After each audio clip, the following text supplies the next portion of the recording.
Oke, sebelumnya Assalamualaikum warahmatullahi wabarakatuh. Selamat siang semuanya. Siang, Pak. Siang, Pak. Siang, Pak. Oke, mungkin besok udah UAS ya. Saya ngejar ngejar beberapa materi yang belum saya sampaikan. Saya takut kalau cuma ngasih ke PowerPoint aja, tapi teman-teman nanti diminta belajar sendiri. Saya takutnya nanti ada yang kurang jelas karena banyak PowerPoint saya yang di situ jabarannya kurang, jadinya nanti mungkin secara lisan saya harus menjabarkan gimana sih dapat nilai itu materi-materinya. Oke, mungkin hari ini kita ngejar dua materi. Jadinya yang pertama nanti kita ke dasar ilmu tanah dulu, dasar ilmu tanah dan pemupukan dulu. Nanti perihal topiknya mengenai waktu aplikasi. Terus yang kedua nanti kita langsung sambung ke dasar klimatologi. Dasar klimatologi nanti kita bahas mengenai water deficit. Kemarin kan klasifikasi sudah, jadinya nanti kita mempelajari mengenai water deficit, gimana sih cara mencari kekurangan air dalam tanaman. Jadinya nanti dari data-data yang ada, data-data stasiun cuaca, kita bisa menghitung berapa water deficit yang ada. Oke, kita langsung saja ke yang pertama, ke materi yang pertama. Kita akan membahas mengenai waktu aplikasi pemupukan. Saya share dulu.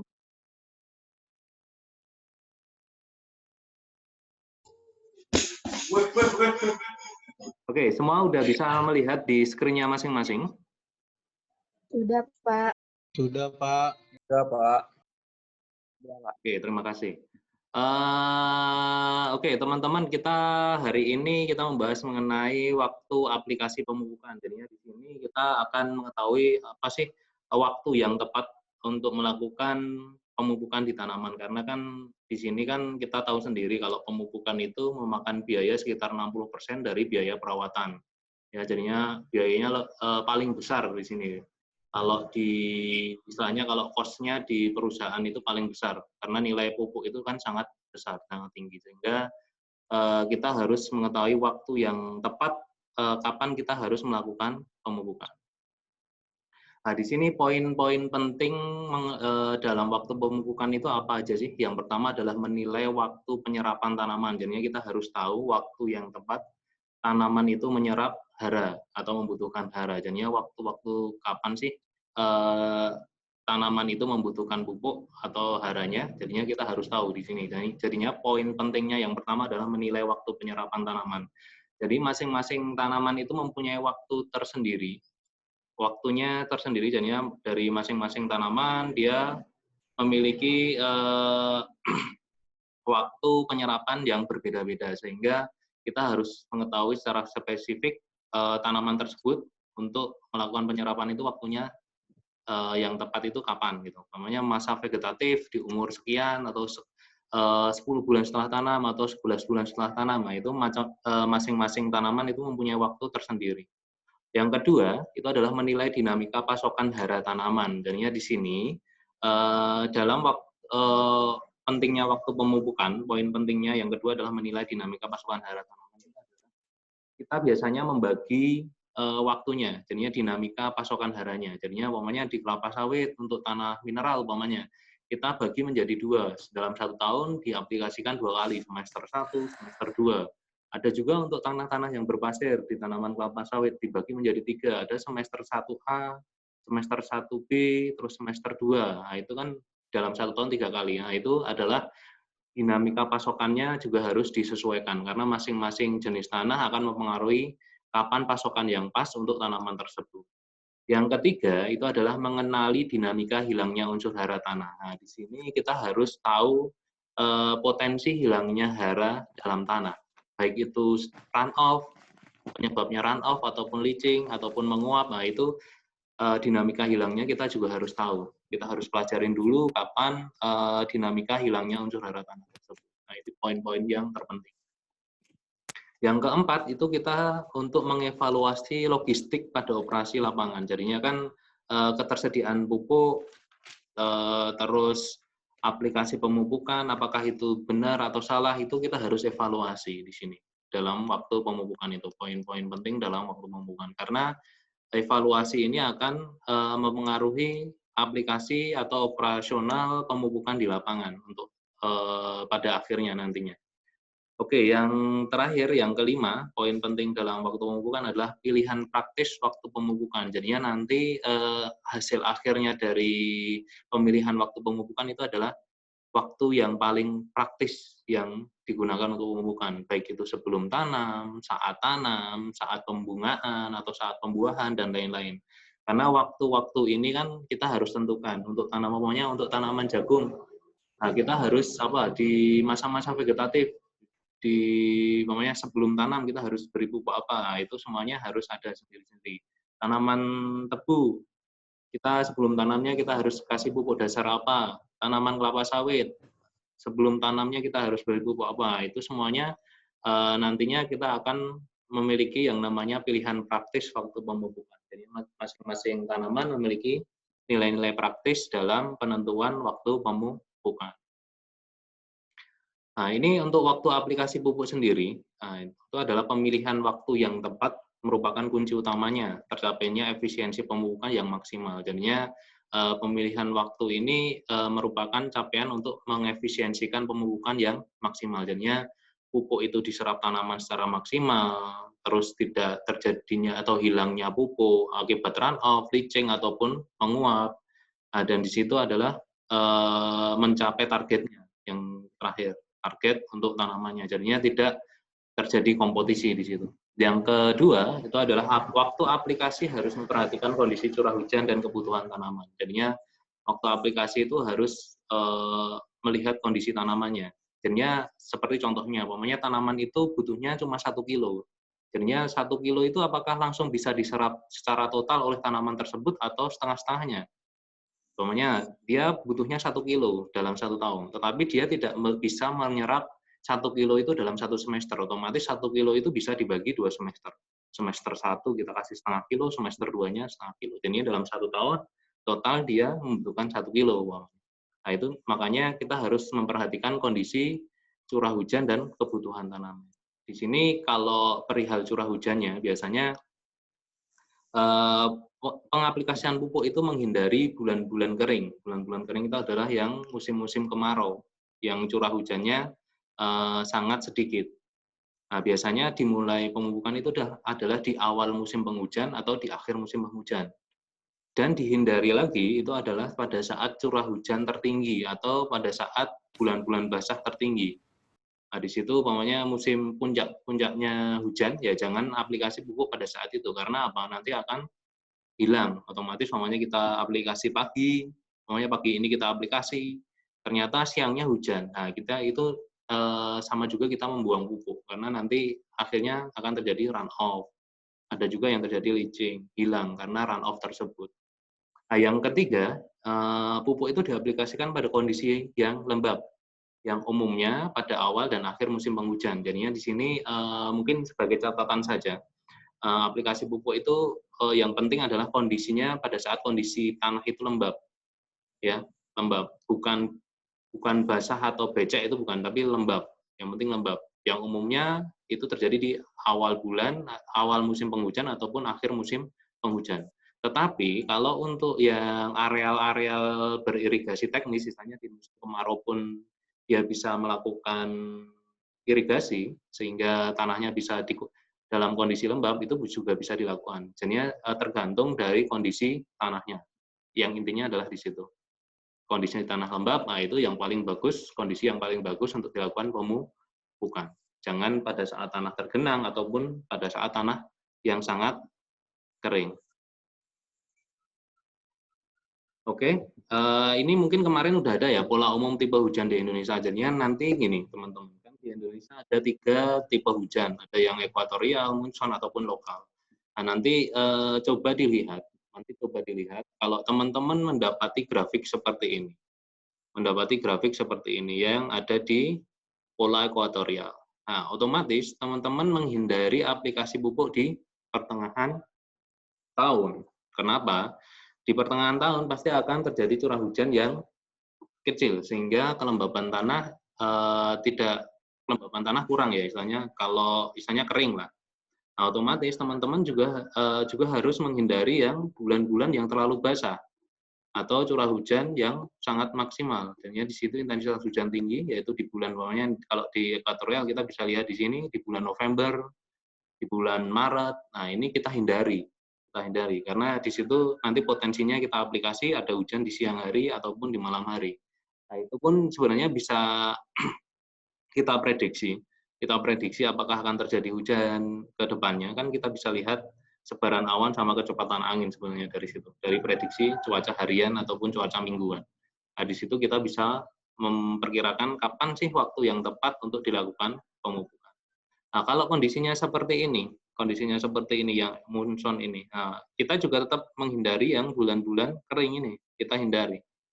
Yang kita hindari. Apalagi untuk pupuk-pupuk yang sifatnya higroskopis ya, mudah menguap, terus dia cepat bereaksi dengan tanah, nah itu dihindari. Karena kalau kondisinya kering seperti ini, pupuk-pupuk yang sifatnya higroskopis itu otomatis dia akan hilang menguap. Seperti urea, pupuk-pupuk mikro, nah itu mudah hilang pada saat musim-musim kemarau atau pada saat kondisi tanah kering. Kecuali tadi ya, kalau musim kemarau ternyata lahan tersebut adalah irigasi teknis dan bisa melakukan irigasi dengan menggunakan air sungai atau apa. Otomatis sebelum pupuk kita irigasi dulu. Setelah setelah air itu hilang ke dalam tanah dan tanah terjadi kelembaban di situ, otomatis kita pas itu. Pada saat itulah kita pas untuk melakukan pemupukan. Nah, itu kondisi yang lain ya, umpamanya memang lahan itu bukan tada hujan. Kalau lahan-lahan tada hujan yang tidak bisa memanfaatkan irigasi teknis, otomatis hindari yang musim-musim kemarau atau curah hujannya minimal. Gitu. Nah, ini contoh perakiraan waktu pemupukan. Ini saya ambil dari untuk pemupukan di tanaman kelapa sawit, di perkebunan kelapa sawit.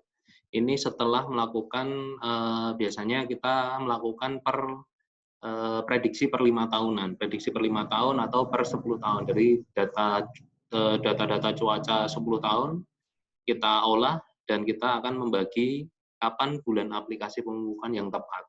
Nah, ini saya contoh ya, ini contoh aja untuk tanaman pedoman untuk waktu pemupukan secara umum di tanaman kelapa sawit. Jadinya umpamanya wilayah Sumatera bagian utara, saya contohkan di Sumatera bagian utara.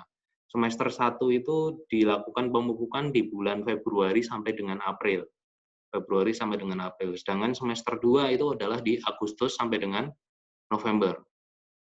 Nah, dan di bulan-bulan ini terlalu kering, di bulan Februari, di Februari awal, dia harus dihindari.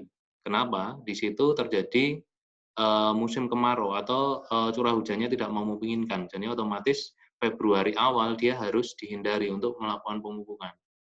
Nah, terus juga dihindari bulan yang terlalu basah, seperti bulan September. Otomatis bulan-bulan September ini sangat disarankan kalau mau melakukan pemupukan dilihat dulu cuaca di sekitarnya.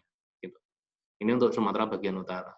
Beda dengan contoh ini kan Sumatera bagian utara. Kita bandingkan dengan Kalimantan Tengah. Di Kalimantan Tengah itu semester 1 dilakukan di Januari, Februari. Sedangkan pemupukan di semester 2 itu disarankan dilakukan di Agustus sampai dengan September. Beda ya, Agustus ini sampai November, tapi di Kalimantan Tengah dia Agustus sampai September. Semester 1 dia Januari sampai Februari, di sini Februari, April. Itu berbeda, karena sebaran pola hujannya sangat berbeda. Nah, dia tidak ada yang namanya bulan kering yang terlalu kering. Tidak ada dia di Kalimantan Tengah. Tetapi di Sumatera Utara tadi ada ya, Februari. Sedangkan yang terlalu basah, dia terjadi di 2 bulan, Maret dan April. Jadinya ini bulan-bulan basah atau bulan-bulan yang istilahnya kondisi curah hujannya tinggi. Ini yang dihindari. Biasanya walaupun dihindari, dia akan melihat dulu sebaran awan hujannya, kecepatan anginnya, dan lain-lain. Jadinya sehingga di situ dia akan prediksi, umpamanya walaupun dia memaksakan aplikasi di Maret, umpamanya di tanggal 1, dia akan lihat dulu kondisi sebaran awan hujannya, kecepatan angin, karena nanti sebaran awan hujan ini akan kita dapat mengetahui apakah waktu pas kita akan melakukan pemupukan.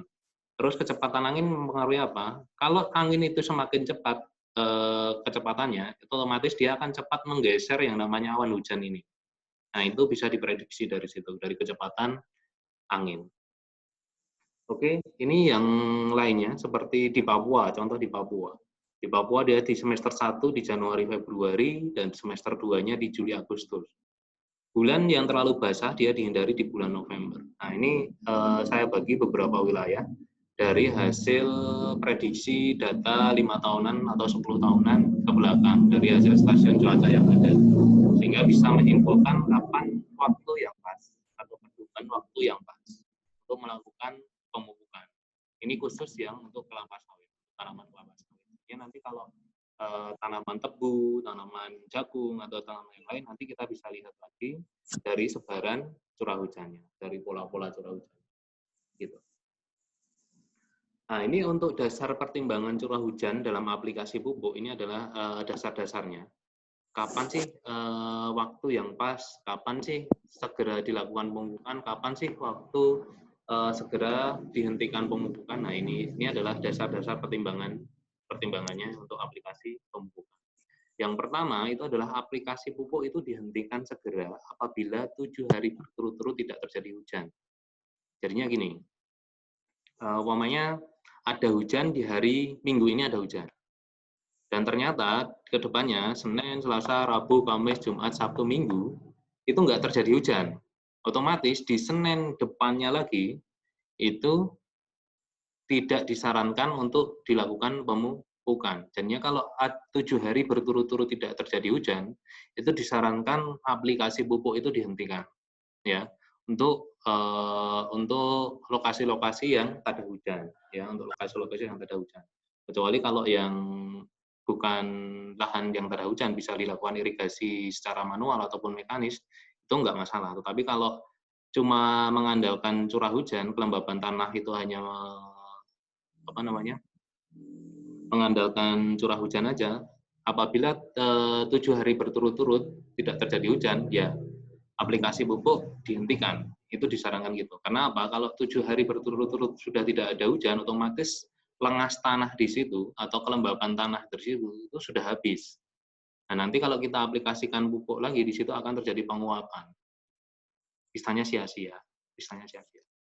Yang kedua, itu aplikasi pupuk dapat dilanjutkan apabila terdapat minimal 1 hari hujan dengan curah hujan 50 mm. Jadinya, umpamanya gini, hari Minggu ini hujan 100 mm, 100 mm di hari. Otomatis teman-teman akan mupuk di hari Senin besok. Senin, Selasa, Rabu, Kamis, Jumat, Sabtu, Minggu. Nah, ternyata di hari Minggu itu terjadi hujan lagi sebesar 50 mm. Otomatis nanti akan memperpanjang waktu aplikasi pupuk ke depannya menjadi 7 hari lagi.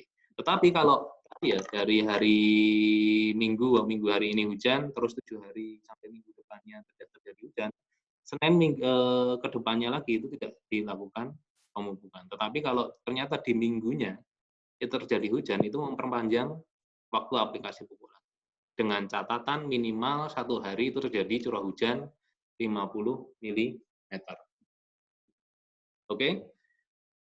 Dasar yang ketiga untuk pupuk yang bersifat higroskopis, pupuk higroskopis seperti urea, borat, CuSO4, FeSO4, ZnSO4, terus kayak MOP itu juga sebenarnya saya masukkan sebenarnya itu tidak higroskopis kuat ya, tetapi dia sedikit higroskopis. Sebenarnya itu tetap ikut aja karena saya khawatirkan karena harga MOP itu sangat mahal, harga pupuk MOP atau KCL itu sangat mahal.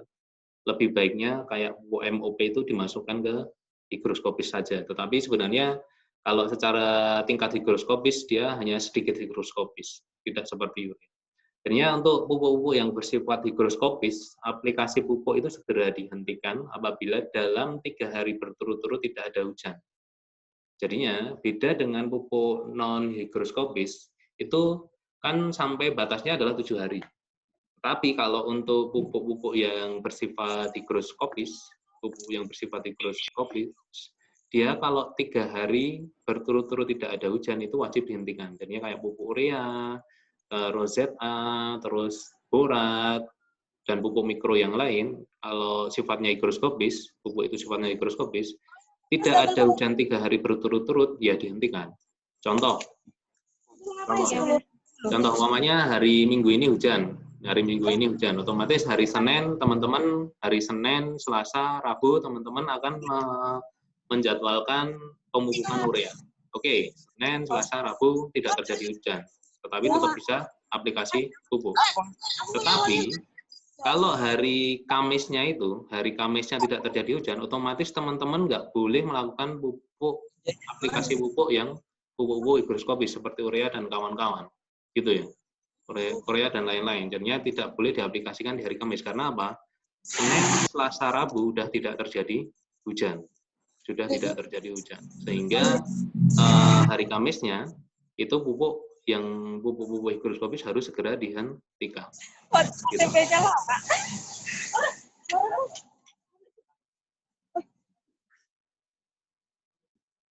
Oke, berikutnya dasar pertimbangan yang lainnya itu adalah untuk pupuk yang memiliki sifat higroskopis sedang, ya yang saya bilang tadi TSP, terus Glycerid, MOP, itu aplikasi pupuk segera dihentikan apabila dalam 7 hari berturut-turut tidak ada hujan.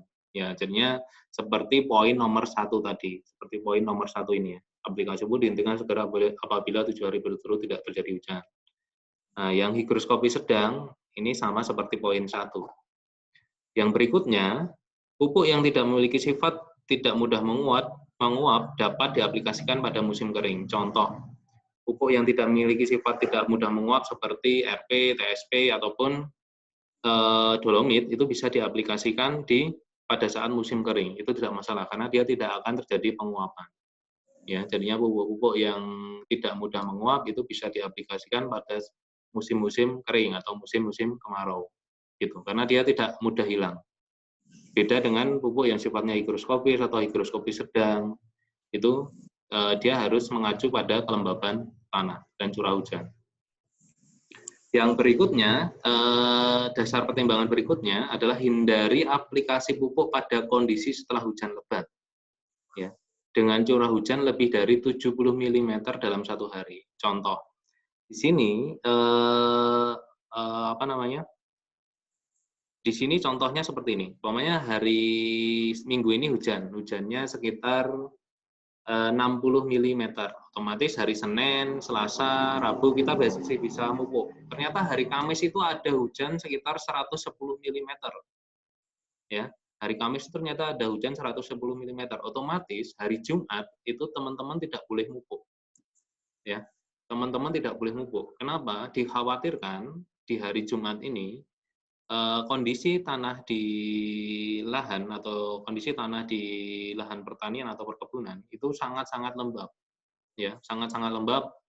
Ada yang mungkin ada sampai tergenang ataupun run off-nya tinggi. Otomatis di hari Jumat itu disarankan untuk tidak dilakukan pemupukan. Baru boleh melakukan pemupukan di hari berikutnya, di hari Sabtunya. Gitu. Jadinya kalau ada curah hujan dalam sehari lebih dari 70 mm, otomatis hari berikutnya itu disarankan untuk tidak dilakukan pemupukan. Baru boleh melakukan pemupukan di hari berikutnya. Oke. Dasar pertimbangan yang terakhir itu adalah setelah hujan lebat, aplikasi pupuk dapat dilakukan kembali setelah diberi jeda 1 hari. Tadi yang saya bilang, Kamis ternyata hujannya 110 mm. Jumat jangan pupuk dulu, yang boleh pupuk di hari Sabtunya. Nah, itu makanya diberi jeda 1 hari. Oke, kita lanjut. Untuk waktu aplikasi pupuk yang saling antagonis, jadinya kita kan ada beberapa pupuk yang sifatnya saling antagonis. Contoh kayak pupuk amonium sulfat, amonium klorida, amonium nitrat itu antagonis dengan pupuk alkalis seperti dolomit, RP, dan kaptan. Karena apa? Sifatnya pupuk amonium itu kan sifatnya asam. Nah, kalau pupuk alkalis ini kan sifatnya basa. Nah, kalau ketemu kan saling antagonis dia, jadinya saling menekan. Otomatis pupuk amonium dengan pupuk alkalis Nah, waktu aplikasi pupuknya juga diatur. Nah, ada lagi kayak pupuk potasium seperti MOP, KCL ataupun ZK, itu antagonis dengan pupuk-pupuk magnesium seperti kiserit, dolomit, dan kaptan. Nah, jadinya waktu aplikasi pupuk yang saling antagonis itu sebenarnya ada aturannya. Jadinya aplikasi pupuk yang saling antagonis ini dapat dilakukan itu dengan interval waktu minimal 7 hari. Minimal 7 hari. Jadinya contoh, kita aplikasi amonium sulfat di hari Senin. Nah, kita beri, kalau mau aplikasi RP berikutnya atau dolomit berikutnya, harus diberi jeda interval waktu sekitar 7 hari ke depan. Nah, baru bisa melakukan pemupukan. Jadinya kalau hari Minggu kita pupuk amonium sulfat, jadi otomatis hari Seninnya minggu depan itu baru bisa memupuk dolomit ataupun RP. Karena tadi ya, amonium sulfat itu antagonis dengan dolomit, RP, dan kaptan. Nah, yang kedua, aplikasi pupuk yang saling antagonis dapat dilakukan dengan interval waktu pendek minimal 3 hari dengan catatan kualitas sebaran yang rata dan tidak menumpuk. Jadinya bisa diberi jeda waktu hanya 3 hari, tidak harus 7 hari. Tetapi ada catatannya, sebaran dan kualitas sebaran pemupukan itu harus rata, tidak menumpuk. Jadinya di sini contoh antara pupuk MOP dengan kiserit itu bisa diberi jeda 3 hari. Tapi catatannya pupuk MOP yang awal tadi itu diaplikasikan secara merata dengan kualitas yang bagus. Nah, tetapi kalau aplikasinya hanya manual itu tidak disarankan. Kalau manual ya harus diberi rentang waktu 7 hari. Tapi kalau nanti teman-teman aplikasinya pakai fertilizer spreader yang memang kualitas sebarannya bagus, nah itu hanya diberi jeda waktu 3 hari nggak masalah, ya pakai fertilizer spreader. Tetapi kalau masih aplikasi pupuknya masih manual, nanti harus diberi jeda waktu sekitar 7 hari.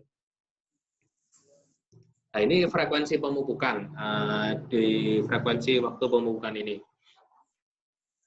Untuk nitrogen dan potasium, itu tanah-tanah mineral itu diaplikasikan sebanyak 2 kali. Diaplikasikan sebanyak 2 kali.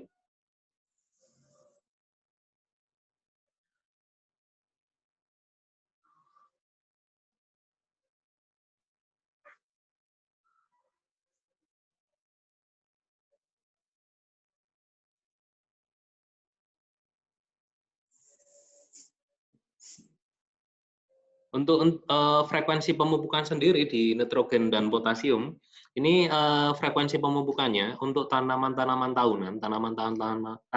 tahunan seperti kelapa sawit, karet, kopi, dan lain-lain. Kalau pupuk nitrogen dan potasium biasanya dia akan membagi dalam 1 tahun itu diaplikasikan 2 kali untuk tanah mineral. Sedangkan untuk tanah pasir itu diaplikasikan sebanyak 3 kali. Yang saya sebutkan tadi ada semester 1A, semester 1B, dan semester 2. Itu untuk tanah pasir. Jarak minimum antar aplikasi tidak kurang dari 2 bulan. Jadinya umpamanya urea di semester 1 ke urea semester 2 itu minimal ada jaraknya sekitar 2 bulan. Jadinya harus ada jedanya sekitar 2 bulan. Tidak boleh kurang. Nah, sedangkan fosfor dan magnesium untuk tanaman-tanaman tahunan, itu tanah mineral itu 1-2 kali aplikasi per tahunnya. Itu tergantung dari besarnya dosis. Ya, dosis fosfor atau magnesium dari rekomendasi itu besarnya berapa. Nah, kalau ternyata fosfornya atau TSP-nya itu 3 kilo, otomatis dia akan bagi dua, semester 1, semester 2. Jadinya semester 1 1,5 kilo, semester 2-nya 1,5 kilo. Tetapi kalau ternyata rekomendasinya hanya 0,5 kilo, biasanya hanya diaplikasi 1 kali. Ya, diaplikasi 1 kali. Untuk tanah pasir itu juga sama, sekitar 1-2 kali aplikasi untuk jenis, hara, fosfor, dan magnesium.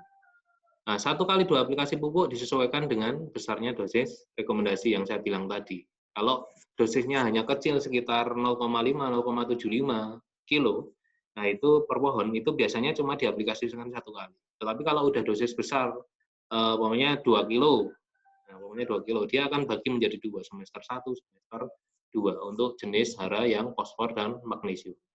Sedangkan pupuk mikro seperti B, CU, ZN, FE itu diaplikasikan berdasarkan rekomendasi pupuk.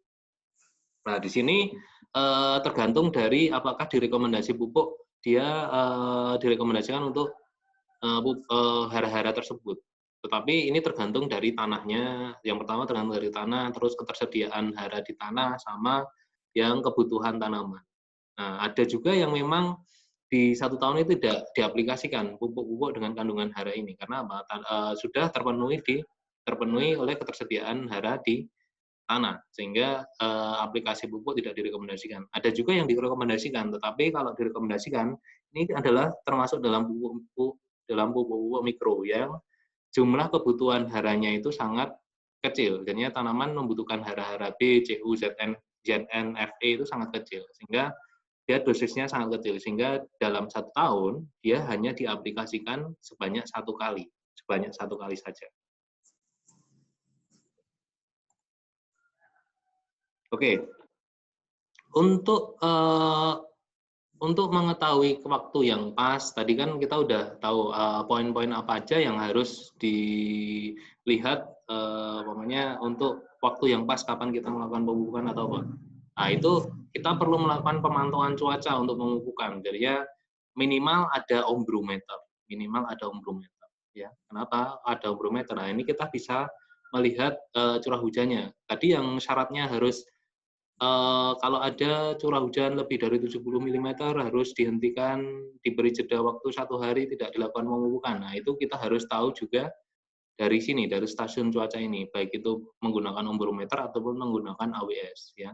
Jadinya kalau perusahaan-perusahaan perkebunan besar atau pertanian besar, biasanya dalam satu afdeling atau satu divisi, dia akan menyediakan 1 ombrometer.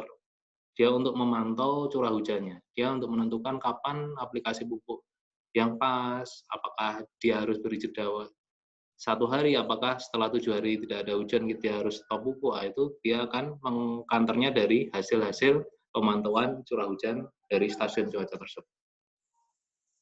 Oke, sampai di sini ada pertanyaan. Sampai di sini ada pertanyaan? Silakan kalau ada pertanyaan. Pak ingin bertanya. Ada pertanyaan? Saya, Pak. Oke, Mas Rizky, silakan Mas Rizky. Pemupukan yang sebaiknya dilakukan pada lahan lereng atau piringan gitu gimana, Pak? Yang kalau mengingat itu kalau musim hujan kan itu airnya pada turun ke bawah kan, Pak, dari atas. Jadi itu pupuknya itu turun ke bawah gitu, Pak. Itu gimana, Pak? Oke. Terima kasih Mas Riki, pertanyaan bagus. Sebenarnya gini, kalau untuk lahan-lahan berlereng, seharusnya di situ kalau lahan lereng seharusnya dibuat konservasi dulu ya, dalam bentuk umpamanya terasan atau apa. Nah, sebenarnya teras yang dibuat itu dia akan menjorok ke dalam. Menjorok ke dalam itu dia tidak menjorok ke keluar, dia langsung istilahnya membuang air. Biasanya airnya akan ditampung di cekungan yang menjorok ke dalam tanaman. Sehingga kalau untuk areal-areal teras atau areal-areal berlereng, ya kita harus sesuaikan dengan yang tadi di materi sudah ada. Jadinya sebenarnya gini, kalau skala atau luasan lahannya kecil dan jumlah tanamannya sedikit dan membutuhkan tenaga kerja yang tidak banyak, sebenarnya bisa dilakukan dengan pupuknya dibuatkan lubang pupuk terlebih dahulu, baru pupuk ditanam di dalamnya. Tapi kalau luas lahannya sangat luas dan membutuhkan tenaga kerja yang banyak, biasanya dia akan mengacu pada curah hujan. Dia pasti akan mengacu pada curah hujan. Dia sudah akan memprediksi, umpamanya, sekarang awal-awal musim penghujan, dan di situ sebarannya umpamanya dalam 1 hari atau per 3 hari dia tidak terjadi hujan, atau hujan hanya terjadi per 3 hari. Artinya kita harus memantau kelembaban tanah juga. Dan hindari, kalau di areal-areal yang berlereng tersebut, hindari di curah hujan yang tinggi, atau pada bulan-bulan yang bulan basahnya sangat tinggi, atau curah hujan sangat tinggi. gitu. Tapi kalau cuma luasannya kecil yang saya bilang tadi, bisa dilakukan dengan ring placement. Ring placement itu dia akan membuat lubang mengitari tanaman tersebut. Nah, terus pupuknya ditanam di lingkaran yang sudah kita buat tadi. Langsung ditutup kembali. Nah, itu untuk mencegah terjadinya hilangnya pupuk akibat run off ataupun penguapan. Gitu, Mas Rizky.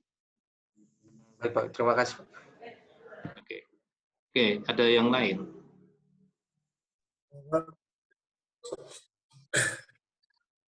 Izin bertanya, Pak. Oke, Mas Apri. Saya mau bertanya, Pak. Kalau dia di Riau kan, Pak, banyak lahan gambut. Jadi itu, Pak, itu ada, dia lahan itu dia sepanjang tahun tergenang air, Pak. Itu gimana, Pak, mumpungnya, Pak? It's okay. Riau, mana? Riau-nya mana? Riau itu di daerah Pelalawan. Rokan Hilir, Pak. Rokan Hilir, it's okay. Iya, Pak. Rokan Hilir, oke. Riau kan gudangnya gambut di situ. Sebenarnya kalau di situ memang areal perkebunan yang memang dirawat, areal perkebunan memang diusahakan dan dirawat bagus. Sebenarnya ada yang namanya di situ field drain, collection drain, main drain, dan di situ ada gate. Di situ itu adalah untuk mengatur muka air, ya, untuk mengatur muka air di gambut. Kalau di situ tidak ada dan sepanjang tahun itu tergenang, nah, otomatis tanaman itu lama-lama pertumbuhannya terganggu dan kita pun tidak disarankan pupuk pada saat kondisi tersebut, gitu.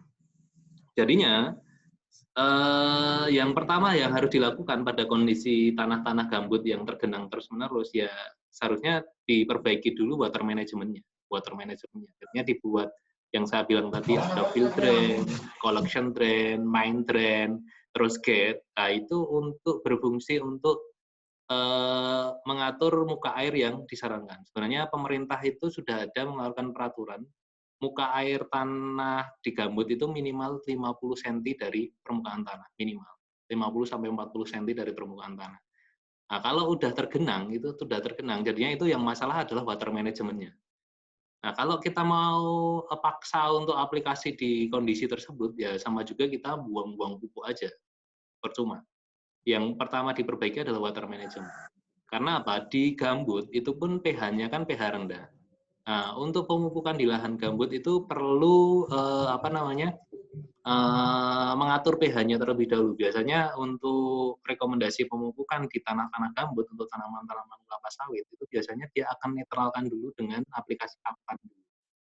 Setelah dia aplikasi kaptan, biasanya diaplikasikan sebelum aplikasi pupuk-pupuk yang lain. Dia akan netralkan dulu, baru masuk ke pupuk yang lain. Dengan catatan ya tadi kondisi tanahnya juga tidak tergenang. Itu ya, Mas Apri ya? Ya, Pak. Terima kasih, Pak. Oke, yang lain ada? Yang lain ada pertanyaan? Tidak ada? Cukup? Cukup jelas ya? Cukup, Pak. Atau cukup bablas? Oke, kalau cukup, habis ini kita langsung sambung aja. Kita langsung sambung aja ke klimatologi ya, ke klimatologi. Jadinya saya punya hutang dua sebenarnya ya, waktu aplikasi pupuk ini sama satunya adalah water deficit. Jadinya di sini kita akan mengetahui gimana sih cara menentukan tanaman itu kekurangan air atau tidak. Kita bicara itu. Tetapi nanti saya lebih fokus ke tanaman tahunan karena di Indonesia sendiri yang paling sebenarnya semua tanaman kalau efeknya terjadi kekurangan air itu efeknya memang besar ya dari segi pertumbuhannya, terus dari segi produksinya itu juga bakalan menurun. Tetapi saya akan lebih membahas mengenai, mungkin nanti saya ajarkan cuma menghitung untuk satu tanaman aja. Nanti mungkin teman-teman bisa kembangkan ke jenis tanaman yang lain. Saya akan contohkan nanti, itu adalah untuk tanaman tahunan, untuk tanaman kelapa sawit. Nah, di situ kenapa saya milih kelapa sawit? Karena di sini saya lihat perkebunan yang paling luas di Indonesia adalah kelapa sawit. Nah, makanya nanti kita akan bahas gimana sih menentukan water deficit untuk tanaman kelapa sawit tersebut. Nah, itu kita bisa menghitungnya dari mana. Nanti kita pakai data-data stasiun cuaca yang sudah kita amati, baru kita bisa memasukkannya. Nah, untuk standar yang lain nanti pertanaman karena perbedaan perbedaan kebutuhan air per tanaman itu masing-masing tanaman itu punya kebutuhan air yang berbeda. Nanti mungkin rumusnya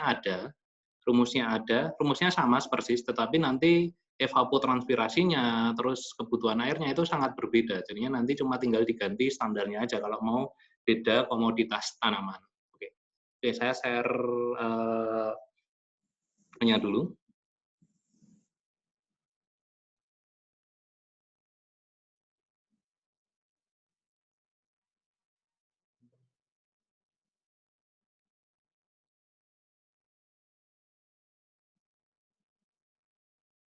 Sudah terlihat semuanya? Sudah, Pak. Sudah, Pak. Oke, terima kasih. Coba. Oke, di sini kita akan membahas mengenai yang namanya water deficit, Nah, di sini water deficit itu sangat mengganggu keseimbangan kimiawi dalam tanaman yang berakibat berkurangnya hasil fotosintesis atau semua proses fisiologis berjalan tidak normal. Nah, jadinya dari segi pertumbuhannya nanti terus akhir-akhirnya berpengaruh terhadap produksinya, itu juga pengaruh terhadap kekurangan air atau water deficit. Defisit air itu sendiri dihitung berdasarkan keseimbangan air tanah dan tanaman. Jadinya antara ketersediaan di tanah, terus ketersediaan di tanaman itu harus berimbang. Jadinya itu dapat dihitung berdasarkan keseimbangan air tanah dan keseimbangan dalam tanaman. Nah, keseimbangan air tanah itu dipengaruhi oleh ketersediaan air hujan, curah hujan, dan evapotranspirasi. Jadinya keseimbangan air tanah ini dipengaruhi oleh 3 faktor itu. Ketersediaan airnya, terus curah hujan di wilayah tersebut, dan evapotranspirasinya, evaporasi dan transpirasi. Nah, untuk pengaruh water deficit pada tanaman kelapa sawit itu yang pertama adalah menghambat pertumbuhan tanaman. Yang kedua adalah menurunkan produksi tanaman, itu pasti. Semua tanaman juga sama. Yang ketiga itu meningkatkan jumlah aborsi bunga. Jadinya bunga yang tidak jadi itu akan besar. Kenapa? Di kelapa sawit itu sebenarnya satu pelepah kelapa sawit itu membawa calon bunga jantan dan betina. Itu akan menjadi jantan atau betina, itu tergantung dari kondisi lingkungan, terus kecukupan hara, terus ketersediaan air, dan lain-lain. Itu terbentuknya bunga jantan atau betina itu terpengaruh oleh faktor-faktor tersebut.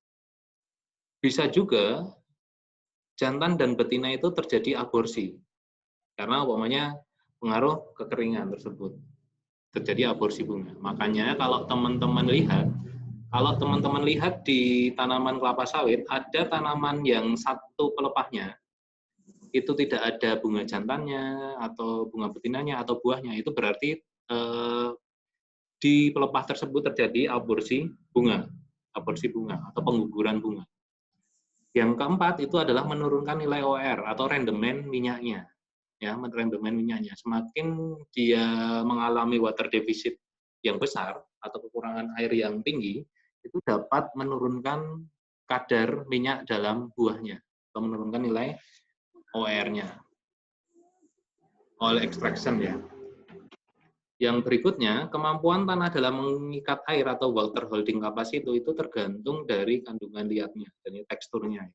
Semakin tinggi liatnya, semakin tanah itu memiliki kandungan liat yang tinggi, kemampuan mengikat air itu semakin tinggi. Kalau kandungan liatnya itu rendah, seperti tanah-tanah pasir, itu kan kandungan liatnya rendah, karena 70% teksturnya itu adalah pasir, sehingga pori makronya sangat besar. Nah, itu daya ikat air di tanah itu sangat-sangat rendah, sehingga kalau kita bisa lihat di tanah yang liatnya tinggi, dia kalau ada hujan sedikit, itu biasanya akan terjadi yang namanya lembab atau becek biasanya. Nah, kalau di tanah pasir, dia akan ada hujan, dia pasti cepat hilang, cepat kering. Karena apa? Kandungan liatnya sangat kecil.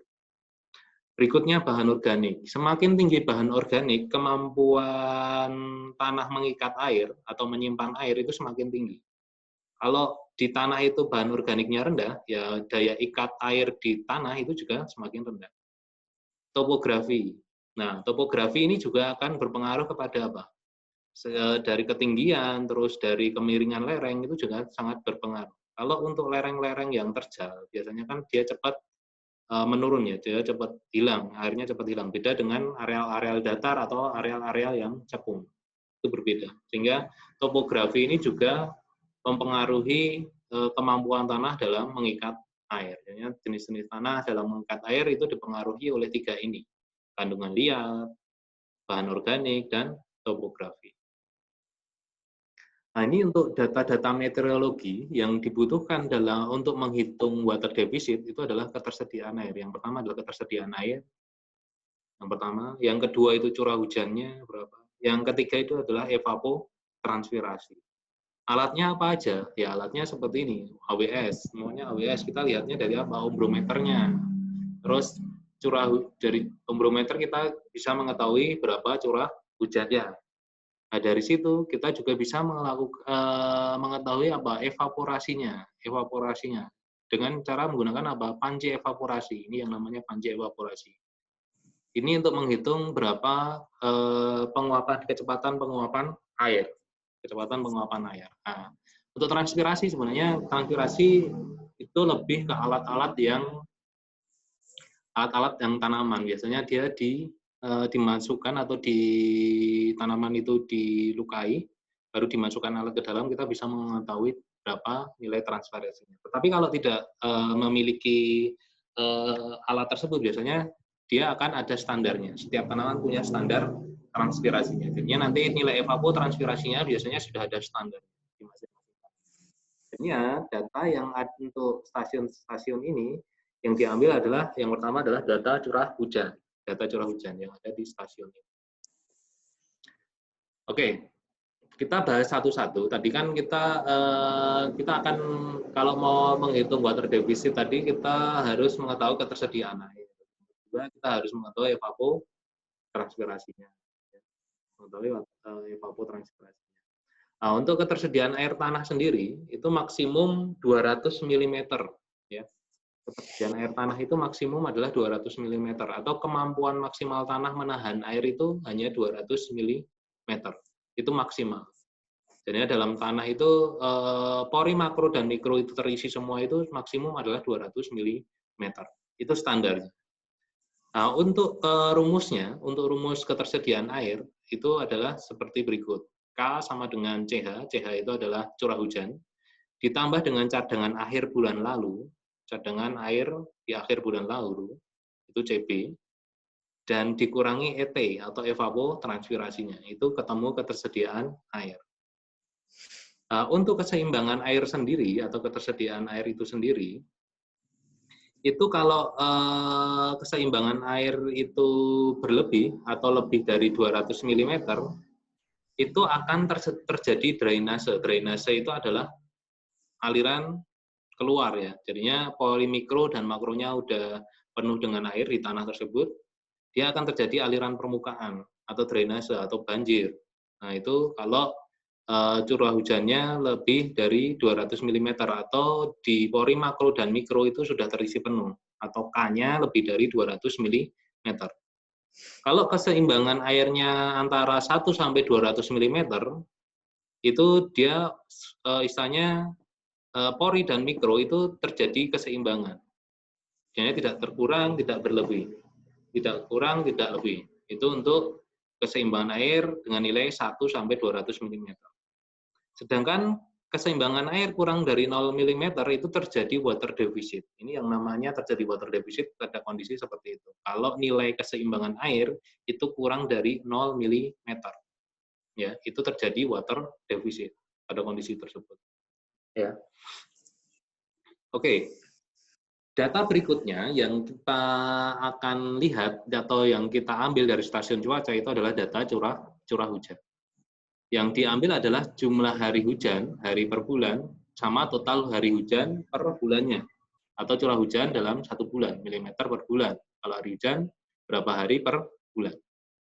Nah, di sini kita akan mengetahui potensi curah hujan merupakan faktor utama yang memengaruhi jumlah air tanah. Akhirnya, kenapa curah hujan itu digunakan sebagai pengukuran water deficit? Karena potensi curah hujan itu merupakan faktor utama yang mempengaruhi jumlah air dalam tanah.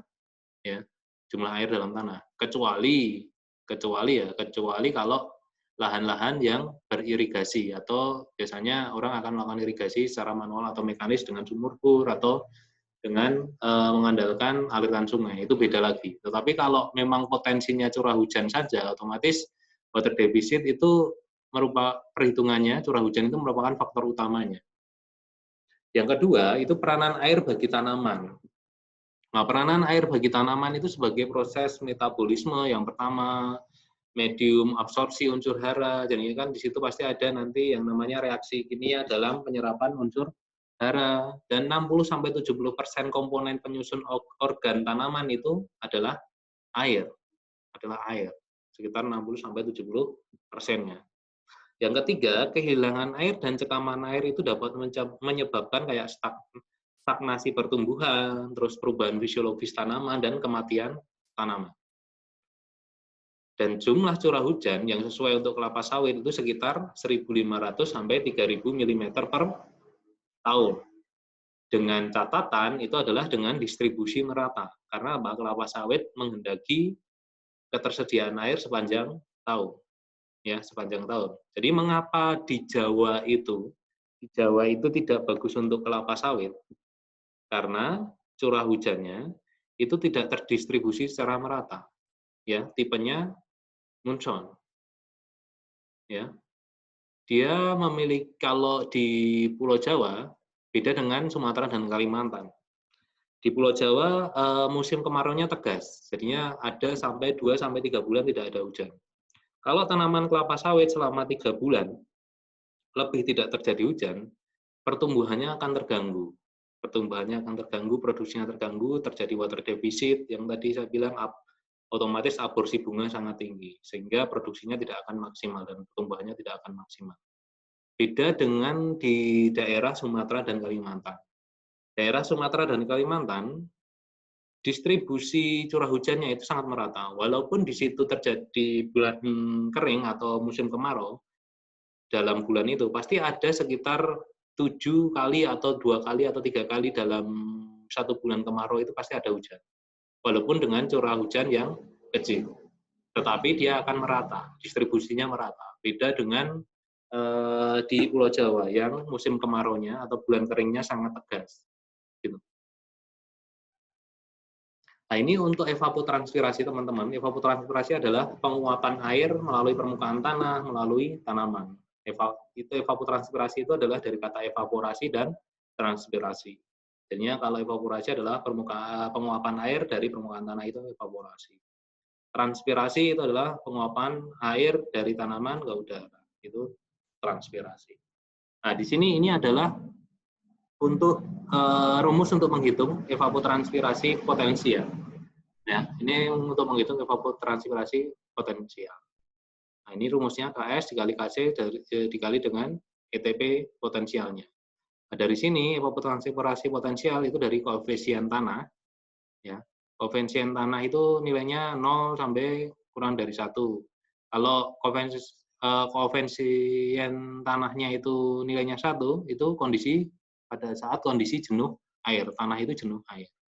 Nah, dikali dengan KC, koefisien tanaman. Nah, kalau nilai koefisien tanaman itu sekitar 0,2 sampai 1,3. Tergantung dari jenis tanamannya. Nah, ini yang untuk tanaman acuan. Untuk evaporasi tanaman acuan, ini rumusnya. Dari faktor yang menunjukkan pengaruh ke perbedaan kecepatan anginnya, siang dengan malam harinya, itu harus dihitung dulu. Ini yang rumus panjangnya. Nah, biasanya terus dikali dengan faktor pembobotnya. Faktor pembobot itu dari segi tanamannya.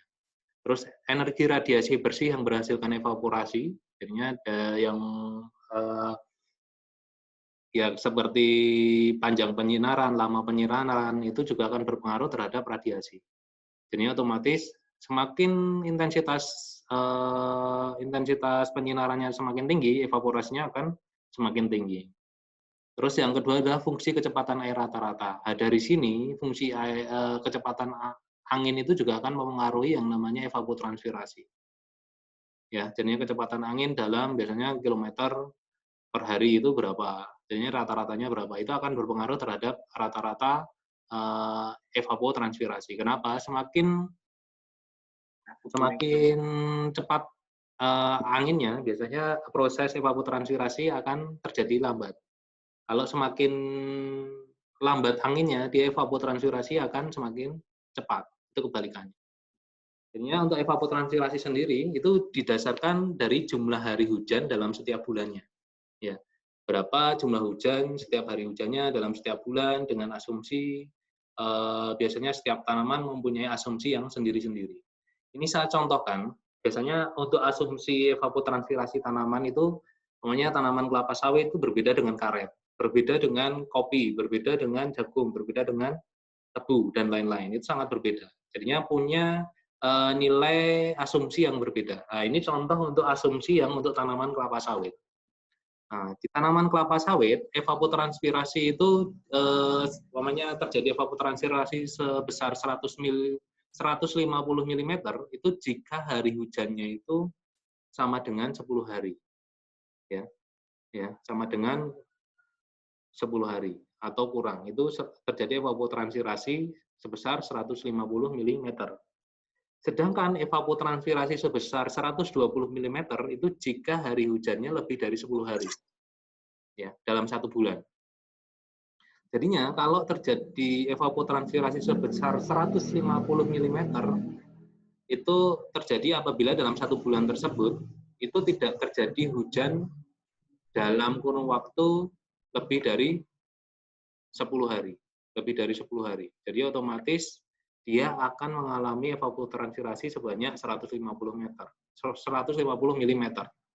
Sedangkan evapotranspirasi sebesar 120 mm itu terjadi apabila curah hujannya itu lebih dari 10 hari. Lebih dari 10 hari dalam satu bulan. Nah, ini tabel analisanya. Jadinya nanti saya akan memberikan contoh bagaimana sih cara menghitung analisa water deficit itu sendiri. Nah, ini adalah ETP ini adalah evapotranspirasi ya. Jadinya di sini ada tahun, tahun 2020 atau 2019 tergantung dari data curah hujannya. Ini bulan Januari sampai Desember, ini curah hujannya per bulan. 147, 191, 138, 463, 107, 82, dan seterusnya. Ini hari hujan. Hari hujan itu, curah hujannya 147 itu dalam bulan Januari, umpamanya dalam 1 bulan itu berapa kali curah hujan? Berapa kali hujan? Ternyata di Januari terjadi 13 hari hujan. Dalam sebulan itu 13 hari hujan dengan curah hujan sekitar 147 mm. Ini tuh hari hujan. Berikutnya ini ada yang namanya evapotranspirasi. SWR ini adalah keseimbangan air. Keseimbangan air. Berikutnya ini adalah WD. WD itu adalah water deficit. Ini water deficit bulanan, ini water deficit tahunan. Drainase. Drainase itu adalah kalau kelebihan air. Ya, kelebihan air. Kelebihan air kalau kondisinya berapa tadi? Lebih dari 200. Ya, 200 mm otomatis dia akan lebih air. Akan terjadi yang namanya drainase. Nah, drainase total itu kalau dalam 1 bulan, dalam 1 tahun ini ada berapa kali drainase? Baru di total. Ini total dari drainase atau kelebihan air. Nah, oke, kita yang pertama dulu. Yang pertama. Nah, biasanya kalau yang pertama ini untuk evapotranspirasinya, ini contoh untuk tanaman kelapa sawit. Kalau tanaman kelapa sawit tadi kan asumsi evapotranspirasi hanya ada 2 ya, 120 sama 150. 120 sampai 150. Kalau 100 terjadi evapotranspirasi 120 apabila curah hujannya, apabila hari hujannya dalam 1 bulan itu lebih dari 10 hari. Sedangkan kalau evapotranspirasinya 150 mm terjadi apabila kalau hari hujannya itu kurang dari 10 hari dalam 1 bulan. Nah, kalau di sini, kalau kita lihat, jadinya nanti teman-teman coba bisa di apa namanya, dioret-oret di mana? Di kertas masing-masing, di kertas masing-masing. Di situ, di sini Januari kita isi di yang evapotranspirasinya ini. Contoh kita isi. Di sini kan 140 di Januari curah hujannya 147. Hari hujannya 13. Jadi berapa evapotranspirasinya kalau ini asumsi? Ada yang bisa jawab? Ada yang bisa jawab? Berapa evapotranspirasinya? Kalau data Januari itu 147, terus hari hujannya itu 13 hari hujan dalam 1 bulan. Besarnya evapotranspirasi berapa? Ada yang tahu? Ada yang tahu?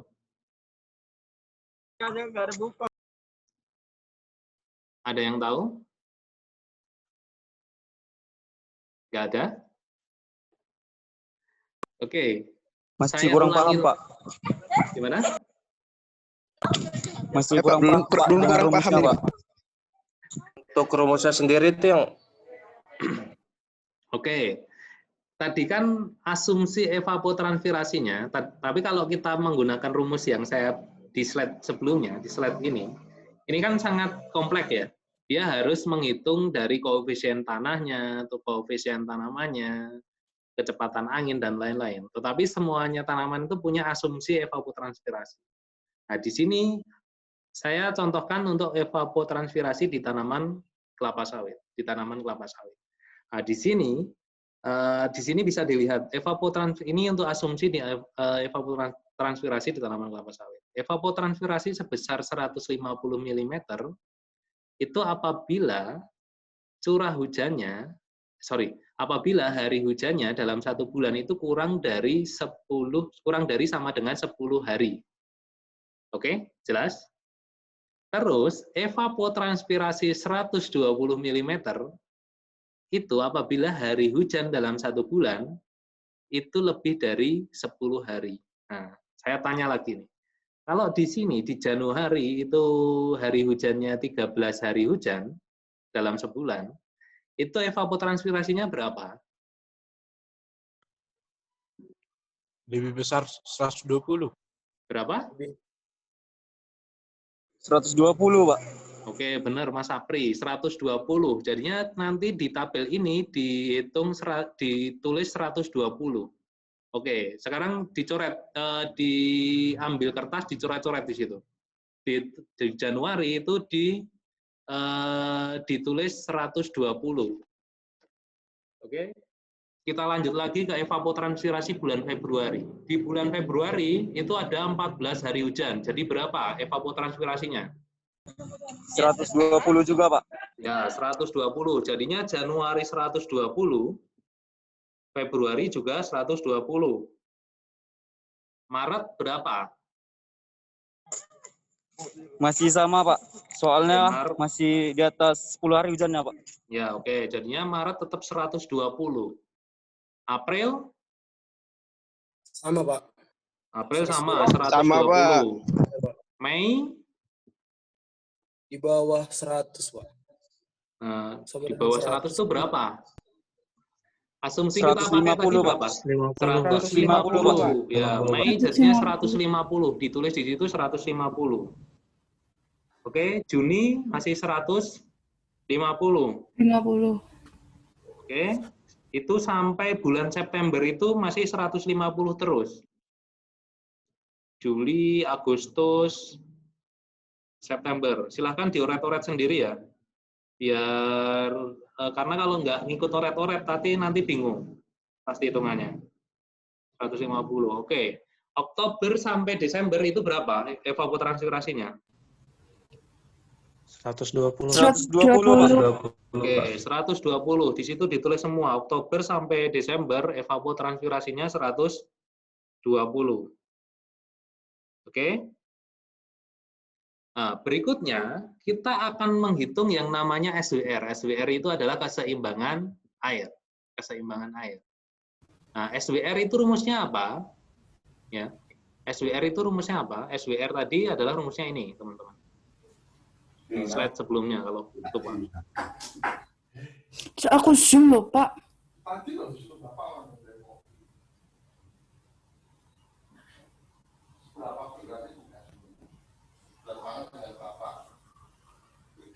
Nah, di sini keseimbangan air itu didapat dari sini, teman-teman. Curah hujan, ya, curah hujan ditambah dengan cadangan akhir, yang CH ditambah CB, cadangan akhir bulan lalu, jadinya cadangan akhir bulan lalu dikurangi dengan evapotranspirasinya, ya. Jadinya rumusnya adalah curah hujan ditambah cadangan air bulan lalu, ya, CB, dikurangi evapotranspirasi, ETP-nya. Oke, kita balik lagi, kita hitung bersama-sama lagi yang tadi. Oke, SWR di sini. Di Januari, berapa SWR di Januari? Silahkan dihitung. Ada yang bisa ngitung?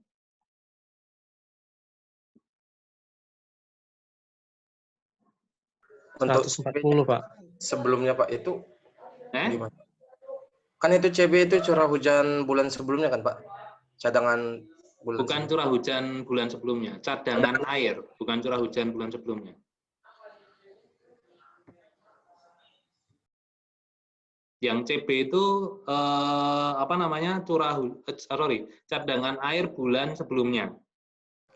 140, Pak. Berapa? SWR-nya 140. SWR-nya 140. Nah, oke, silakan Mas Rizky, gimana dapatnya 140?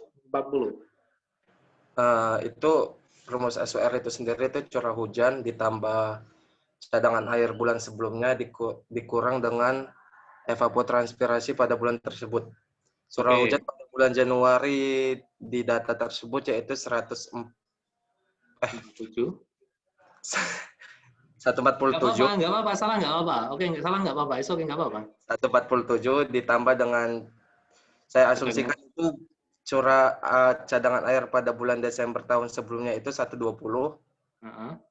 Dan evapotranspirasi pada bulan tersebut itu 120.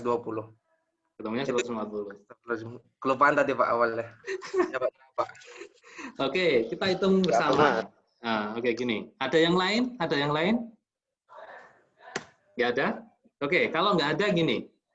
Kalau teman-teman masih gini, kalau catatannya teman-teman masih melakukan perhitungan water deficit baru pertama, otomatis seharusnya kan kita harus punya data stasiun cuaca di bulan-bulan sebelumnya ya, kayak Desember 2008. Ini kan contohnya 2019.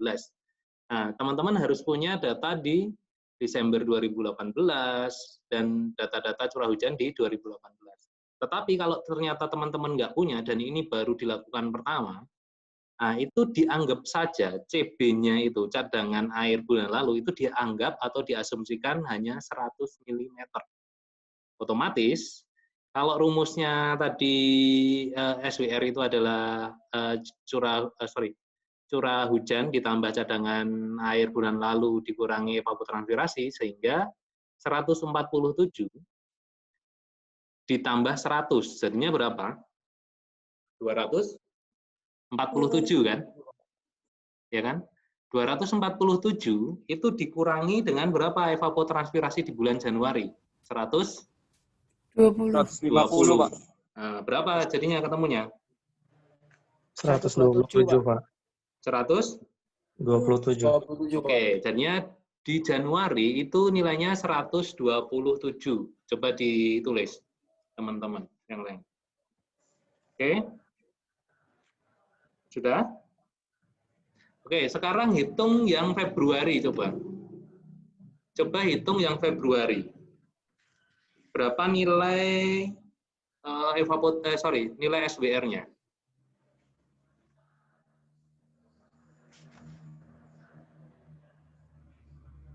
$171, Pak. 171. Oke, coba 171 didapat dari 191 ditambah 100 dikurang 120. Kurang 120. Kurang tepat. Yang lain? Yang lain?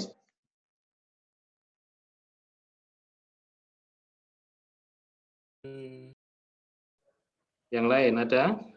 Shit.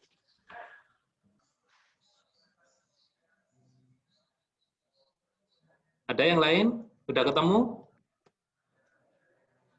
Berapa SWR di bulan Februari?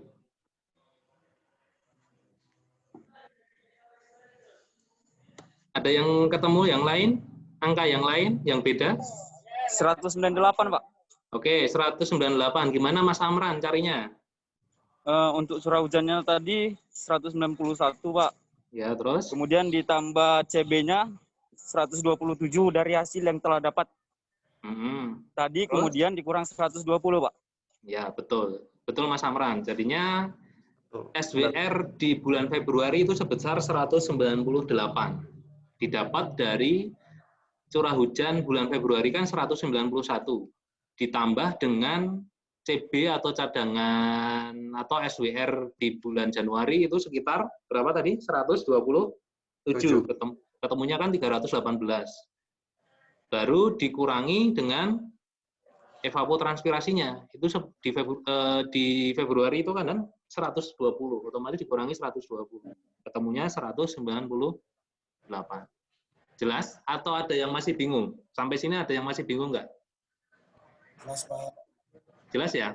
Jadinya kenapa kok tidak 100 tadi? Karena itu 100 itu hanya untuk awalan saja. Tetapi kalau data SWR sebelumnya atau CB sebelumnya sudah punya, ya nggak usah pakai 100. Tetapi pakai yang bulan sebelumnya.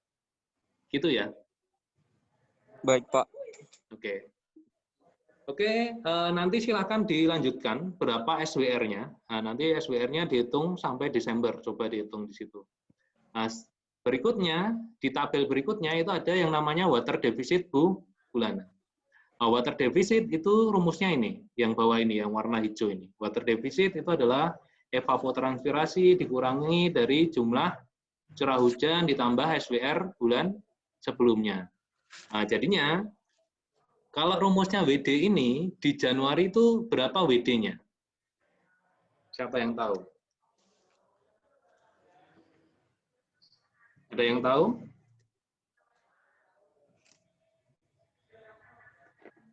Ada yang udah ketemu?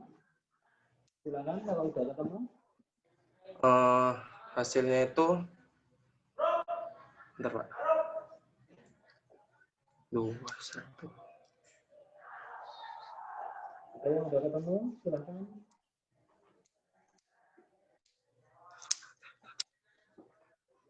Silakan kalau udah ketemu.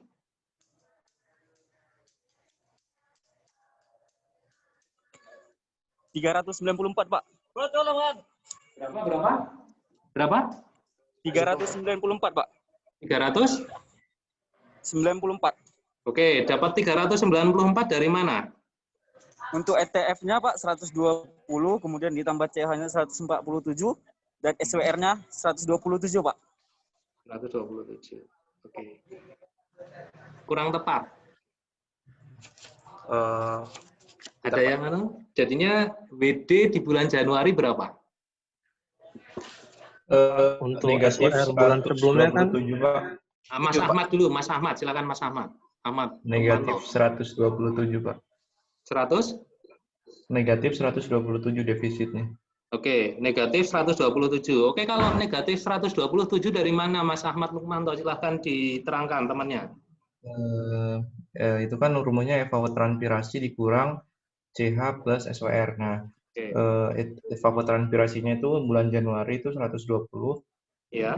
Kemudian CH-nya itu 147 ditambah sama SWR bulan sebelumnya 100.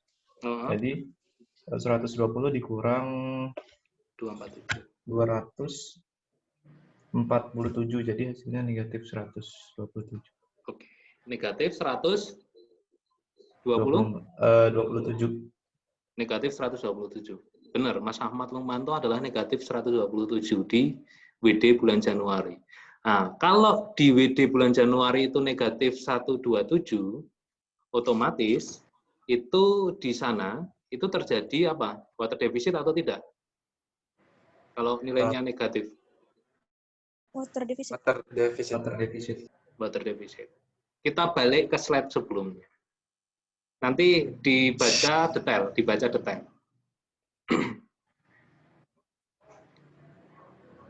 Nah, nanti dulu di slide yang nomor.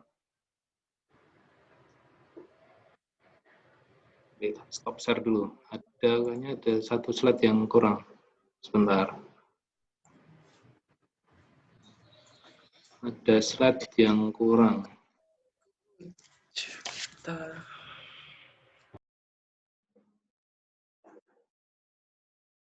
Itu dulu.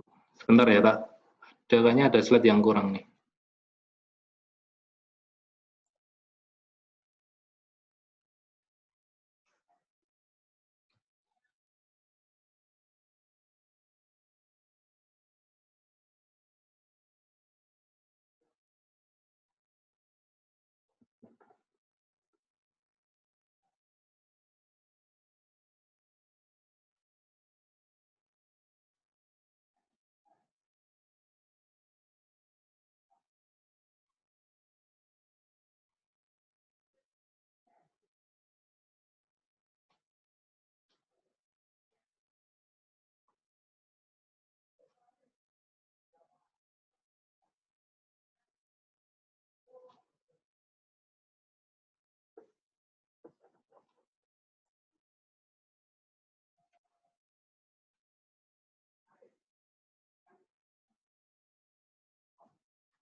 Oh, hanya ada ketinggalan kayaknya.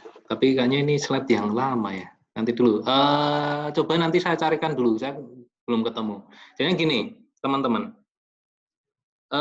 Nilai ini, nilai WD, kalau nilainya negatif, itu kita anggap 0 di WD. Jadinya itu tidak terjadi water deficit. Tidak terjadi water deficit. Tetapi, kalau nilai WD-nya itu positif, itu terjadi water deficit. Jadinya umpamanya nanti hasil dari perhitungan nilainya positif. Itu terjadi water deficit sebesar itu. Umpamanya nilainya 12, ketemunya 12. Jadinya di bulan tersebut ada sebesar water deficit atau kekurangan air sebesar 12 mm.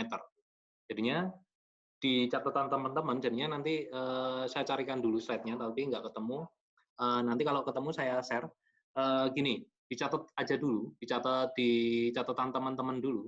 Kalau nilai WD-nya itu ketemunya negatif, itu di bulan tersebut itu tidak terjadi water deficit.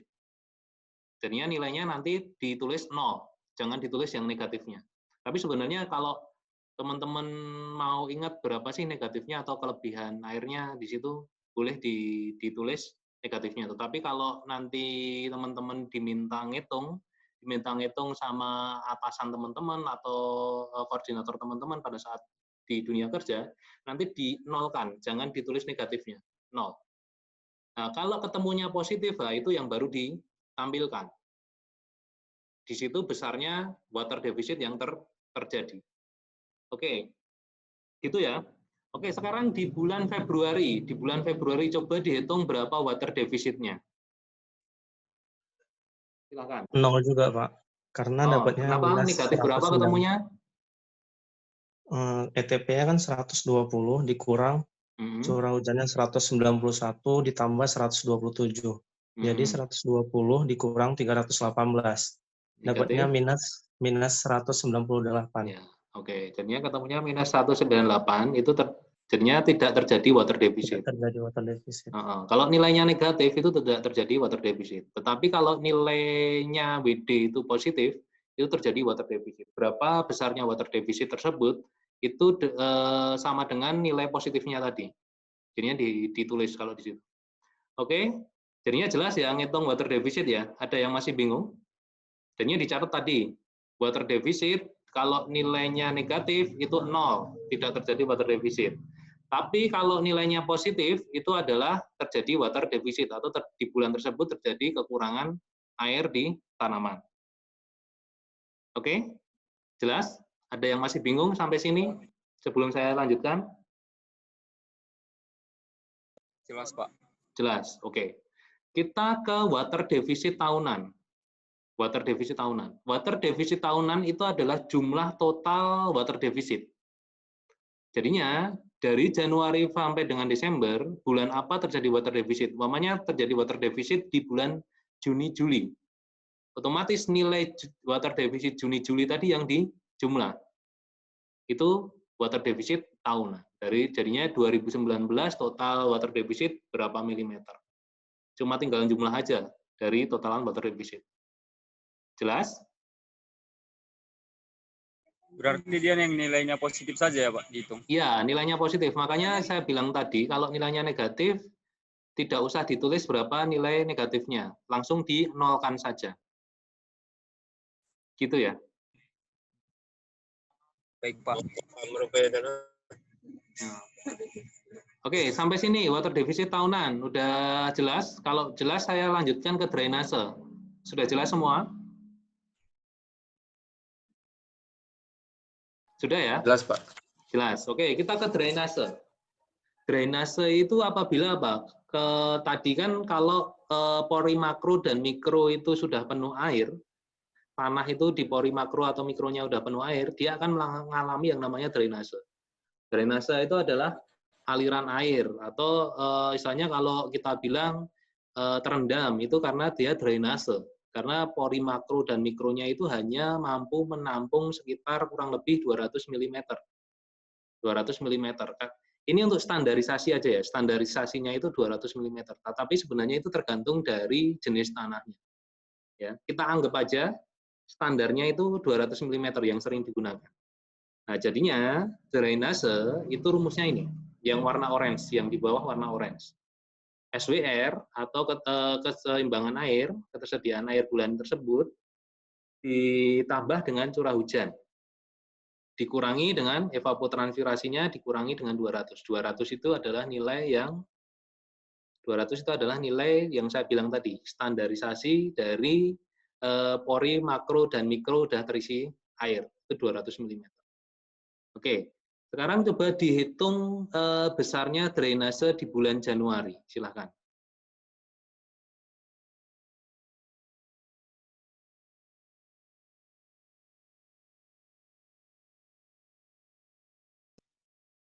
Negatif Minus 46, Pak. Minus? 46.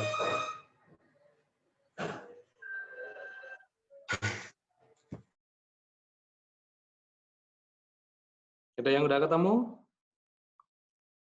minus 46, Pak. Ada yang udah ketemu? Minus 46, Pak. Nah, coba dijelaskan. Minus berapa tadi ketemunya?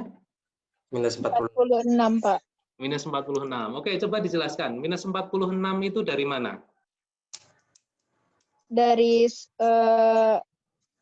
SWR-nya kan, Pak, 127. Terus CH-nya 147 ditambah 147. Ketemu Terus berapa? dikurang Ketemu berapa dulu? 274. 274 terus? Terus dikurang 120 dari evapotranspirasinya. Terus dikurang 200, jadi minus 46. Minus? 46. Minus 46. Oke. Oh. Ada yang lain? Ada yang ketemu yang lain? Saya dapat 50, Pak. 50. Mas Amran, coba jelaskan yang dapat 50. Untuk SWR-nya 123, curah hujannya 147, kemudian dikurang ETF-nya 120 dan dikurang 200 Pak. Hasilnya 50 Pak. 50. Oke, kita hitung bersama. Sekarang hitung bersama. SWR tadi ketemunya berapa? 127? 3. 127. 127 kan? 127 Pak. Oke, 127 itu ditambah 147. Ketemunya berapa? 274. Oke, 274. Dikurangi evapotranspirasi di bulan Januari berapa? 120 Pak. 120. Ketemu 154 kan? Oke? Iya. Dikurangi berapa? 200. 200. Kurangi 200. Ketemu berapa? Minus? Minus 40. Minus 46. Ketemunya minus 46. Oke?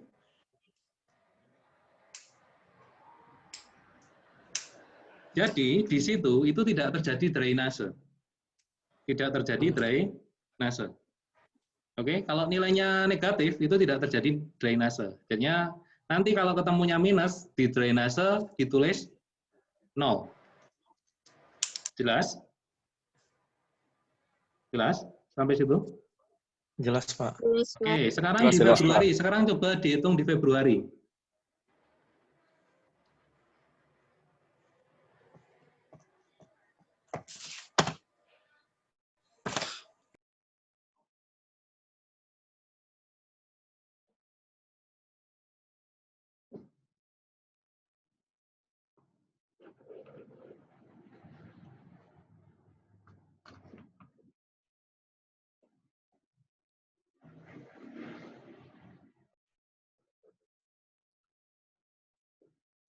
$69, Pak.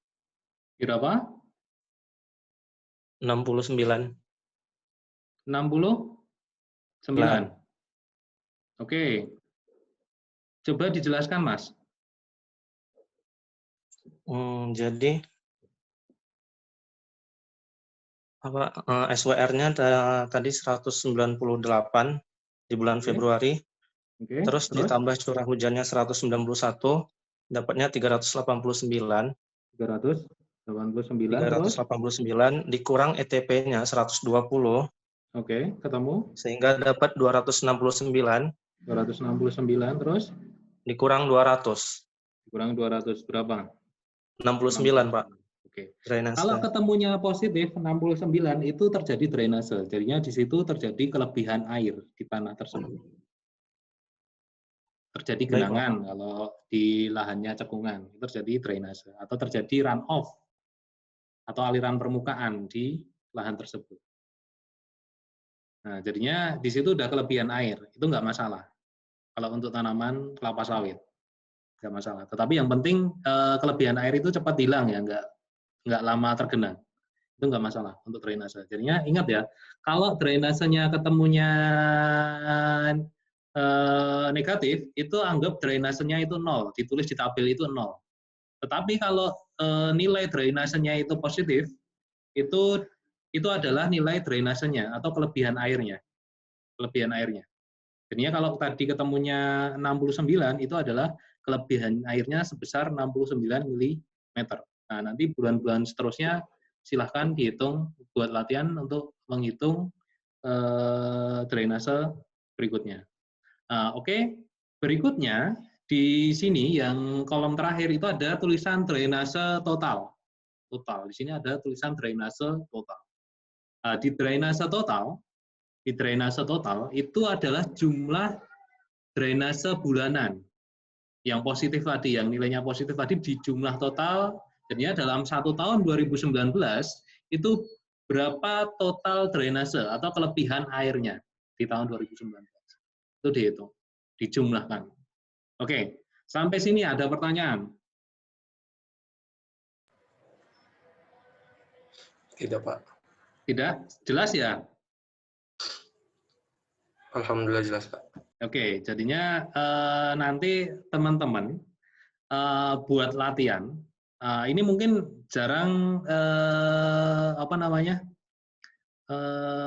ilmu ini didapat jarang sekali diajarkan di sini. Saya cuma ngajarkan di sini karena teman-teman nanti pasti terjunnya ke dunia kerja. Nah, data-data stasiun cuaca tadi, ini salah satunya bisa untuk mengukur water deficit. Nah, jadi nanti kalau mau buat latihan, data-data teman-teman yang kemarin teman-teman download kemarin, coba latihan buat menghitung water deficit yang terjadi di tanaman kelapa sawit. Nah, nanti karena apa? Ini hanya diketahui oleh biasanya hanya untuk teman-teman penelitian atau teman-teman peneliti itu hanya tahunya seperti ini. Nah, nanti kalau teman-teman sudah ke dunia kerja, kalau diminta menghitung water deficit kurang lebih seperti ini. Kurang lebih seperti ini. Mungkin metodenya hanya yang berbeda untuk menentukan evapotranspirasinya aja. Tetapi saya bilang tadi, asumsi evapotranspirasi itu masing-masing tanaman berbeda. Masing-masing tanaman berbeda. Sehingga nilainya itu tergantung dari asumsi yang ada, standar dari tanaman tersebut. Kalau di kelapa sawit, asumsinya yang sering digunakan yang tadi 120 sama 150. Kalau evapotranspirasi 120 itu kalau curah hujannya lebih dari 10 hari hujannya lebih dari 10 hari dalam 1 bulan. Sedangkan evapotranspirasi 150 mm itu terjadi apabila hari hujannya dalam 1 bulan itu kurang dari 10 hari. Kurang dari sama dengan 10 hari. Oke, sampai situ ada pertanyaan. Silahkan. Untuk perhitungan water deficit. Pak, ada pertanyaan? Pada artinya, Pak, Mas Amra? Setelah mengetahui water deficit ini berarti menjadi patokan pada suatu perusahaan atau ladang-ladang pribadi dalam pembuatan paret drainase ya, Pak? Salah satunya itu yang pertama. Yang kedua itu biasanya untuk melihat potensi 2 tahun ke depan. Karena kalau di bulan Juni, ini di bulan Juni terjadi water deficit. Otomatis 2 tahun ke depan itu akan mempengaruhi produksi kelapa sawit. Dia akan menurunkan produksi kelapa sawit sebesar 30%. Jadinya nanti kan ada perencanaan budgeting potensi produksi di perkebunan biasanya. Itu pasti ada dibuat. Nah, itu sebagai tolak ukur. Kenapa 2 tahun ke depan, 2020, 2021 terjadi penurunan produksi? Karena terjadi water deficit di bulan Juni. Karena apa? Ini akan pengaruh ke 2 tahun ke depan. Kenapa untuk tanaman kelapa sawit itu berpengaruh produksi ke 2 tahun ke depan? Karena pembentukan atau inisiasi bunga jadi jantan atau betina sampai dengan buah itu memerlukan waktu sekitar 2 tahun di kelapa sawit. Jadinya jangan lihat, oh ini tanaman langsung bisa berbuah, enggak, tidak begitu. Prosesnya itu memerlukan waktu 2 tahun. Itu jadi jantan atau betina itu kan faktornya banyak yang saya bilang tadi, lingkungan, ketersediaan air, nutrisi, dan lain-lain. Apakah itu jadi jantan, apakah itu jadi betina, apakah itu aborsi, itu tergantung faktor-faktor yang saya sebutkan.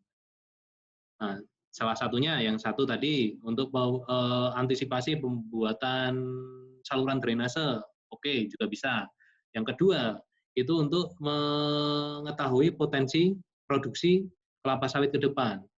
Yang ketiga, biasanya nanti teman-teman kalau sudah terjun ke dunia kerja, apalagi di perkebunan, nanti teman-teman pasti akan dikejar yang namanya produksi.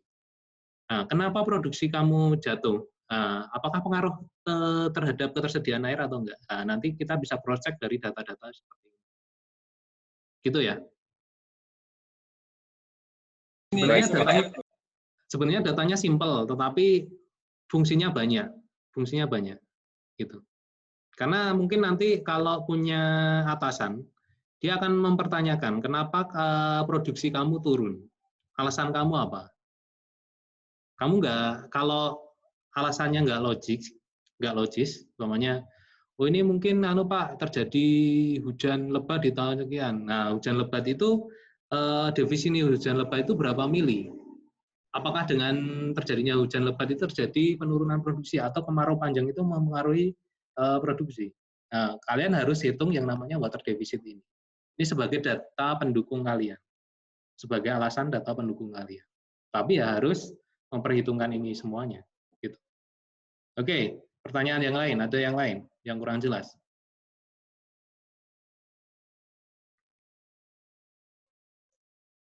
Jelas semuanya?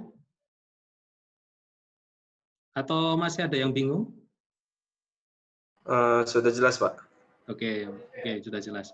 Oke, mungkin itu yang yang bisa saya sampaikan. Jadinya 2 materi itu. Yang pertama tadi untuk mata kuliah dasar ilmu tanah, yang water deficit untuk klimatologi. Nah, kisi-kisinya teman-teman, kisi-kisi buat ujian besok untuk dasar ilmu tanah dan klimatologi, mau kisi-kisi atau tidak? Atau cukup? Mau kali, Pak. Mau soalnya juga mau, Pak. sama soalnya. Sama soalnya? Iya, Pak. Iya, Pak. Oke. Kisi-kisinya, nah, dicatat. Kisi-kisinya, yang pertama, oke, semua materinya dipelajarin semuanya.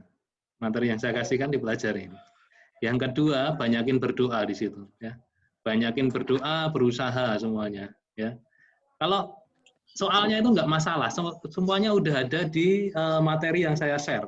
Semua materi yang saya share, terus teman-teman belajar kemarin ngeresum, itu semuanya ada. Nggak bakalan jauh-jauh dari situ. Aduh, apa ini? Ingat itu, Pak. Bener, ada semua, keluar semua. Materi saya keluar semua.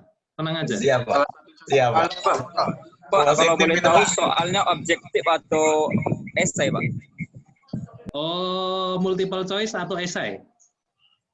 Nah, maunya apa? Multiple choice atau esai? Multiple. Esai, Pak. Multiple choice. Multiple. Kalau multiple choice nggak usah kuliah lah kalau multiple choice. Iya, Pak. Enggak, saya esai. Saya cukup 5 aja, 5. Nanti ada soal 5 di situ. Untuk dasar ilmu tanah 5, saya bikinan 5. Soalnya 5, jawabannya 1 hektar. Nanti jangan banyak-banyak loh, Pak. Enggak, jawabannya singkat. Banyak, Pak. Jawabannya singkat, tenang aja. Semuanya bisa. Yang penting tadi yang udah dicatat, yang pertama belajar semua materi yang saya berikan. Yang kedua, berdoa yang banyak, yang itu. Aku kok bisa. Pak, si BTP ini memang wajib banget. Nanti 5 anaknya 10, Pak. Aduh. Sama itu aja, pasti, kan? itu pasti.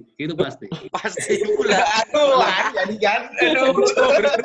Oh, itu pasti. Semua di perguruan tinggi itu soal-soalnya enggak ada yang semuanya beranak semua soalnya. Sampai kakek nenek. Sampai kakek nenek. Oke, gitu ya teman-teman. Nanti materi saya kasih ke ketua kelas. Materi akan saya kasih ke ketua kelas. Nanti silakan ketua kelas distribusikan ke teman-teman yang lain untuk belajar. Materinya ada, soalnya semuanya keluar dari materi yang saya berikan. Nah, nanti mungkin saran saya, karena teman-teman ini kan udah di perguruan tinggi ya, tolong bedakan antara di perguruan tinggi sama sekolah-sekolah yang ada SMP, SMA, SD, itu kan beda, masih disuapin, oh ini harus ini. Jadinya jawaban sama dengan materi, oh tidak. Jadinya gini, silahkan kembangkan, karena di sini kan tergantung dari misalnya materi yang teman-teman serap, baik itu dari kuliah saya, baik itu dari jurnal-jurnal luar, nah itu silahkan dibaca dan silahkan diperkaya. Jadinya nanti pada saat menjawab tidak monoton sesuai dengan slide yang saya berikan. Umpamanya saya tanya, hara makro itu apa? N, P, dan K. Teman-teman cuma jawab N, P, dan K. Itu jawaban anak SMA. Itu jawaban NPK. Itu jawaban anak SMA. Umpamanya N. Oh, N itu pengaruhnya apa sih ke tanaman? Jadinya nanti dikembangkan. Kalau untuk yang perguruan tinggi. Jangan seperti anak SMA. Jawabnya plek N, P, K. Selesai. Nah, nanti bisa dikembangkan di situ. Dari bacaan-bacaan atau resume teman-teman dari materi yang lain. Oke, mungkin itu dari saya, teman-teman. Semoga teman-teman dalam keadaan sehat. Semuanya udah ke Jogja atau belum ini?